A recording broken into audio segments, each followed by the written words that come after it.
Right అది bird flu కలకలం అయితే రేపుతోంది. అయితే తెలంగాణ ప్రభుత్వం కూడా అలర్ట్ అయింది. ఒకవేళ సోకితే ఎలాంటి చర్యలు చేపట్టాలి, సోకకుండా ఎలాంటి చర్యలు చేపట్టాలి, దానికి సంబంధించి ఇప్పటికే పౌల్ట్రీ అధికారులకు ఇన్ఫర్మేషన్ కూడా ఇచ్చినారు. ఇక ఇతర వార్తల్లోకి వెళ్తే 2 రోజులుగా తెలుగు రాష్ట్రాల్లో కిరణ్ రాయల్, లక్ష్మీరెడ్డి మధ్య వివాదం కూడా ట్విస్ట్ల మీద ట్విస్టులు తీసుకుంటోంది. తనకు కిరణ్ రాయల్ 1,20,00,000 రూపాయలు ఇవ్వాలని లక్ష్మీరెడ్డి ఆరోపిస్తున్న క్రమంలో జైపూర్ పోలీసులు ఎంట్రీ ఇచ్చి లక్ష్మిని అరెస్ట్ చేసిన విషయం తెలుసు. దీంతో ఈ ఎపిసోడ్ ఇప్పుడు మరో కొత్త టర్న్ తీసుకుంటోంది.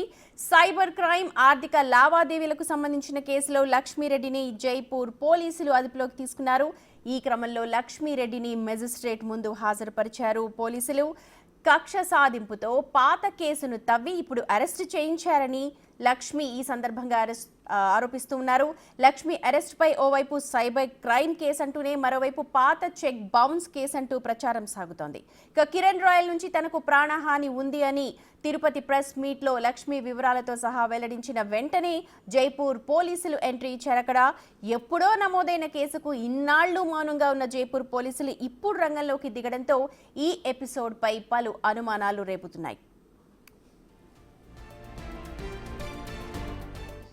ఇక లక్ష్మి అరెస్ట్ అయిన సందర్భంలో మరో హై డ్రామా చోటు చేసుకుంది. తనకు అనారోగ్యంగా ఉంది అని చెప్పడంతో లక్ష్మిని తిరుపతి రుయా హాస్పిటల్కి తరలించారు. కాగా ఈ తెల్లవారుజామున లక్ష్మిని రుయా హాస్పిటల్ నుంచి జైపూర్ తీసుకెళ్లిపోయారు రాజస్థాన్ పోలీసులు.